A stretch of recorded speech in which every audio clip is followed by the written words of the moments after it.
রাব্বি সাহেব আপনি কিন্তু মারামারি করতেছেন। এই ওনাকে থামতে বলেন, নয়তো আপনি মান সম্মান, আপনার মান সম্মান আমরা দেখতেছি, আপনার বেশি বাড়াবাড়ি করেন না। এই বসেন, আপনি বসেন, এই আপনি বসেন, এই বসেন,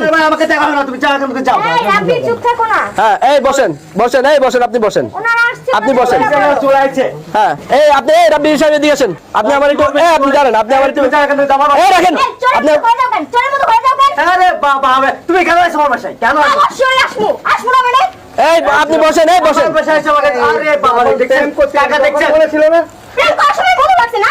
আরে আমার ভালো লাগে না। এই আপনি বসেন, এই দিয়েছেন, আমরা আসছি কি জন্য তাহলে? আপনি বসেন, আপনি সকাল থেকে ঝগড়া করছেন না? ঝগড়া করে কোনো আগে এই রাখেন, আপনি কথা বলেন না, এই আপনি বসেন। তুমি কেন আমার বাসায় এটা আগে বলো, আমার বাসায় কেন আসছো? এই আপনি সরেন, আপনি সরেন, তোমার সাথে এই বসেন। আমি একসাথে ধরে কি করছি? একটা দাঁড়া মুখে দেই নাই। আচ্ছা দেখ, এই আমার কথা শুনেন, এখন শুনেন, আপনি ঝগড়া সকাল থেকে এইসব ঝগড়া করছেন, বসেন, এখন বসেন, এখন আপনার কথা শুনতেছেন, এখন আমরা আসছি এটা একটা সলিউশনের জন্য। এই আপনি কোনো কথা বলবেন না, আমরা আসছি এটা একটা সলিউশন দেওয়ার জন্য, ঠিক আছে? এখন আপনি আমাকে এটা বলেন, এই আপনি যে ওনার যে হাজবেন্ড আছে এটা কি জানতেন? আমি আগে জানতাম না। আগে জানতেন না? আমি যদি আগে জানতাম তাহলে ওনার সাথে রিলেশনে যাইতাম না, ওনার সাথে কোনো সম্পর্ক যাইতাম না। আর তোমার স্বপ্ন জানাই নাই। আপনি বলেন তো, উনি বলতেছে আপনি নাকি টাকা খাইছেন ওনার। আরে ভাই কে বলছে? ওর কথা কি সব কি সত্য নাকি মিথ্যা কথা বলতেছে? আমি এক টাকাও খাইনি তার, আর এক টাকা পর্যন্ত আমি খাই নাই। 1 টাকাও খাও না না আমি যখন টাকা পয়সা খাই না। আগেও তো তোমার 4 লাখ টাকা দিছি, দেই নাই? তোমার অ্যাকাউন্টে 4 লাখ টাকা যায় নাই? কই যে টাকা খাইছে? ও খাইছি ভালো হয়েছে, ও খাইছি, কি সমস্যা কি? খাইছি। এই আচ্ছা এই দাঁড়ান, যখন টাকা খাইছেন, আপনি টাকা খাইছেন রিলেশন করে, তাই না? ওনার কাছে টাকা নিছেন রিলেশন করে দেয়, আপনি বিয়ে করার প্রতিশ্রুতি দেয়, এখন বিয়ে করবেন না কেন? ভাই আপনারা একটা জিনিস বিচার করেন না, বুঝছেন কিন্তু আমার কথাটা।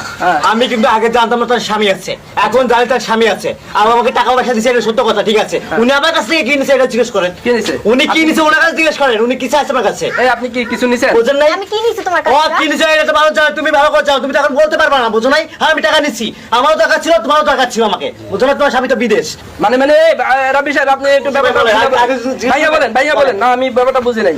মানে আপনি ওনার কাছে টাকা খাইছেন, এটা তো ফুট পাইলাম, আপনার কাছে উনি কি দিছে আপনারে? ভাই উনার স্বামী টাকা বিদেশ, বুঝেন কিন্তু ওনার স্বামী বিদেশ থেকে টাকা কষ্ট করে ইনকাম করতেছে ভাই, টাকা করতেছে, তাহলে উনাকে রেখে আমাকে চলে আসছে, আমি এটা কিন্তু আগে জানতাম না, এখন বুঝি সে কেন আমাকে চাচ্ছে, কেন আমাকে চায়। স্বামী টাকা বিদেশ, এখন কি বোঝেন নাই?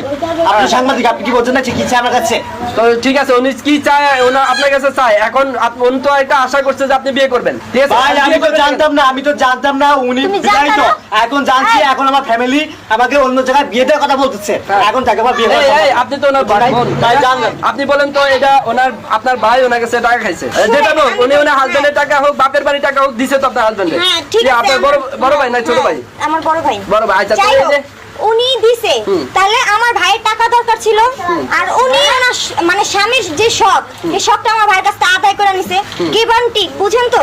একজন দিছে আরেকজন এখন নিছে। আপনার এই যে ভাই যে বিয়ে করার প্রতিশ্রুতি দিছে, না আমার ভাই কোনো বিয়ের প্রতিশ্রুতি দেয়নি। অবশ্যই দিছে, অবশ্যই দিছে। আপনি একটা জিনিস বিচার করেন, যে মহিলা তার স্বামী প্রবাসে গেছে, এত কষ্ট করে ইনকাম করা, তাকে টাকা পাঠাইতাছে, সে তার টাকাটা না মানে হেফাজতে রাখা, সে টাকা আরেক পুরুষকে দিতাছে, এমন কি গ্যারান্টি আছে যে আমার ভাই উনাকে বিয়ে করার পরে আমার ভাইকে তুই আমার ভাইয়ের টাকা উনি আরেকটা পুরুষ লোকের দিবে না? এটা আপনারা বিচার করেন। এরকম মেয়ে লোকের কাছে কি আমার ভাইয়ের বিয়ে কি করানো উচিত কিনা? এখন আপনারা এটা আপনার ভাই আমি বুঝি নাই। আপনি একটু বলেন, আপনার নাম কি জানি বলছিলেন? আপনার নাম কি?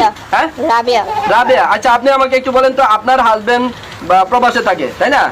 তো আপনার হাজবেন্ড প্রবাসে থাকে, যেহেতু আপনার হাজবেন্ড আপনার জন্য টাকা পয়সা পাঠাইতেছে আপনার চাহিদা অনুযায়ী, তো নাকি? তো আপনার হাজবেন্ডের টাকা আপনি আরেকজনকে দিচ্ছেন কেন রিলেশন করে? তাহলে আপনার বিয়ে করছেন কেন? আপনার যদি পছন্দ না হইতো তাহলে আপনি বিয়ে করছেন কেন? আপনার হাজবেন্ডের পছন্দ না হইলে আপনার কথাটা বুঝেন। এই যে প্রবাসে থাকে, বাপ মা ভাই বোন বউ বাচ্চা সব ফালায় রেখে সে প্রবাসে যায় টাকা ইনকাম করে, শুধু টাকার জন্যই তো। কিসের জন্য? শুধু আপনাদের সুখ শান্তির জন্য, আপনি একটু ভালো থাকবেন এই আশাই তো, নাকি? এখন আপনি কি করতেছেন? সেই টাকা দেশে বসে বসে আরেকজন পরে কি রেখা হইতেছেন, এটা কেমন কথা? ভবিষ্যতে যে আমার ভাইকে রাখতে তুমি আরেকটা পরকীয়া করবে, আপনি তো এই বাড়িতে না, ছেলে কি লাগে আপনার? আচ্ছা এখন ওই যে ওনার যে আসছে সকাল কটার দিকে, একবার ভোরবেলা আসছে নাকি?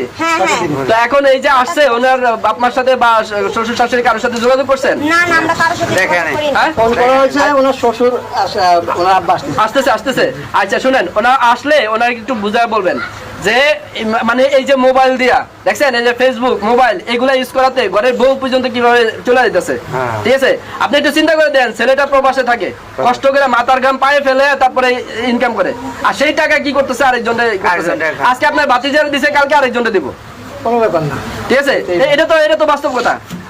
ওনার গার্জিয়ানকে খবর দেন, গার্জিয়ানকে খবর দিয়ে করেন। এই ব্যাগ নিয়ে আসছে কে? উনি নিয়ে আসছে? হ্যাঁ, চিন্তা করছে এই ব্যাগের ভিতরে কি আবার সোনা খুলে দেখি না। আচ্ছা, খোলার দরকার নাই, যেটা যেভাবে আছে ওইভাবে থাক। সুন্দর গেছে, ঠিক আছে? এখানে থাকবে। এখন না, আপনার শুনেন, এখানে থাকবে না। মুরব্বি আপনি আছেন এখানে যেহেতু, সন্ধ্যা হয়ে গেছে অনেক। হ্যাঁ, আপনি আছেন যেহেতু ওনাকে ওনার বাবা আসা পর্যন্ত আপনার হেফাজতে রাখেন। ওনার বাবা আইসা তারপর ওনাকে একটা বিরোধ করবো, ঠিক আছে? না, না, আমি আর যাবো ওনার না। বাবাকে আমি যাব না। আপনি ওখানে না গেলে আপনার পুলিশে দেবো। হ্যাঁ। কিসের পুলিশে? হ্যাঁ? আপনি আমি কোনো পুলিশে- অন্যায় করিনি। অন্যায় করেন না মানে আপনার আরেকজনের অধিকার, আরেকজনের হক আপনি নষ্ট করছেন, কোথাও আপনার নষ্ট করতেছি? স্বামীর হক আপনি নষ্ট করছেন। তো ওর কোনো দোষ নাই? কার দোষ?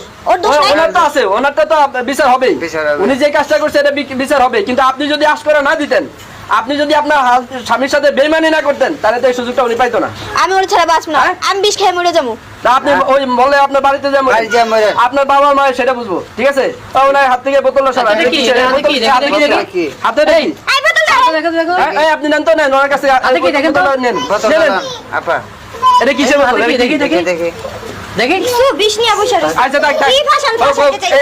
এখন আপনারা একটু সাবধানে রাখেন, ঠিক আছে? আচ্ছা, ঠিক আছে। একটু দেখে শুনে রাখেন, ওর বাবা ওর শ্বশুর আসুক, তারপরে ওনার হাতে তুলে দিবেন। সুপ্রিয় দর্শক মন্ডলী, দেখেন এই যে এখানে যে ঘটনাটা, এটা আমরা খবর পাইলাম। খবর পাওয়ার পরে আমরা চলে আসলাম।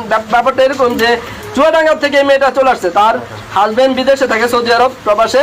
সে কি করছে দেখেন, এই ঘরের একটা ছেলে, রাব্বি নামে একটা ছেলের সাথে প্রেম করছে। প্রেম কইরা সে তার হাজবেন্ডের জমানো টাকা পয়সা অলংকার সবকিছু দিছে তার প্রেমিকারে। এখন রাব্বি সে তো সুযোগ সন্ধানী, ঠিক আছে, শুধু ভাঙে ভাঙে খাইছে। এখন সে কি করছে দেখেন, এই মেয়েটা মানে এখন যখন সময় হয়েছে সে আরেক জায়গায় বিয়ে করতে গেছে। বিয়ে করার যখন কথা